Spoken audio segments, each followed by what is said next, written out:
آج سے 1.5 سال پہلے میری شادی میرے گھر والوں کی مرضی کے ساتھ کی گئی۔ میری شادی لیا میں ہوئی، لیکن میرے ہسبینڈ لاہور میں کام کرتے تھے۔ میرے گھر والوں نے کہا کہ تم بیٹا یہیں پر رہو۔ میرا مائکا چونکہ لاہور میں تھا، اور میرے گھر والوں نے کہا جب تک آپ کرائے پر گھر نہیں لے لیتے تب تک آپ لوگ یہاں پر رہ سکتے ہیں۔ میرے مائکے میں میری 15 سال کی بہن، 22 سال کا بھائی اور امی ابو، میں اور میرے ہسبینڈ رہنا شروع ہو گئے۔ اب روزانہ میرے ابو اور میرے بھائی کام پر چلے جاتے تھے۔ میرے ہسبینڈ بہانہ کرتے تھے کہ میں کام پر جاتا ہوں، لیکن وہ کام پر نہیں جاتے تھے۔ میرے ابو نے میرے شوہر کو بہت دفعہ سمجھایا کہ بیٹا تم کام پر جایا کرو۔ وہ کہتے تھے کہ ابھی مجھے کام مل نہیں رہا، جیسے ہی ملے گا میں چلا جاؤں گا۔ اب اسی دوران میں حاملہ ہو جاتی ہوں۔ اب میرے ہسبینڈ کے علاوہ گھر میں کوئی اور مرد تو ہوتا نہیں تھا۔ محلے والوں نے میرے شوہر اور میری چھوٹی بہن جس کی عمر 15 سال تھی، ان کو چھت کے اوپر نازیبا حرکات کرتے ہوئے دیکھا۔ اب محلے والوں نے میرے بھائی کو شکایت لگائی۔ میرے بھائی نے امی سے آ کر کہا کہ امی، محلے والے ایسے بات کہہ رہے ہیں، آپ گھر پر رہتی ہیں، آپ تھوڑے ان کے حرکات پر توجہ دیں۔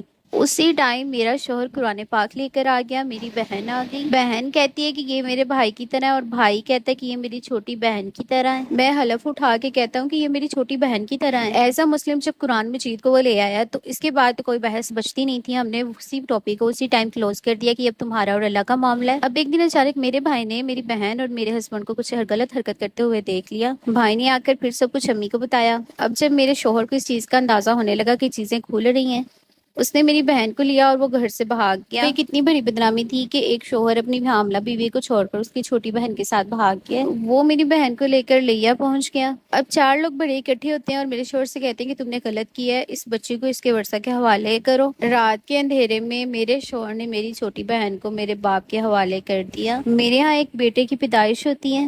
میرے ایک دن ایسا ہوتا ہے کہ میری بہن گھر سے بھاگ جاتی ہے، اور کچھ ہی دنوں کے بعد ڈاک کے ذریعے مجھے میرے بیٹے ہونے کی خوشی میں جو تحفہ دیا جاتا ہے وہ طلاق نامہ ہوتا ہے۔ دوسری ہی ڈاک میں میری چھوٹی بہن کے ساتھ اس نے نکاح کر لیا ہوتا ہے، اور اسے لاسٹ میسج بھیجا کہ بڑی کو میں نے رکھنا نہیں اور تمہاری چھوٹی بیٹی کو میں نے چھوڑنا ہے۔ اور میرے گھر والے اس چیز کو چیلنج کر رہے تھے کہ یہ نابالغ ہے، اس کا نکاح نہیں ہو سکتا، لیکن ہماری طرف سے یہ مر گئی ہے، جہاں مرضی جائے۔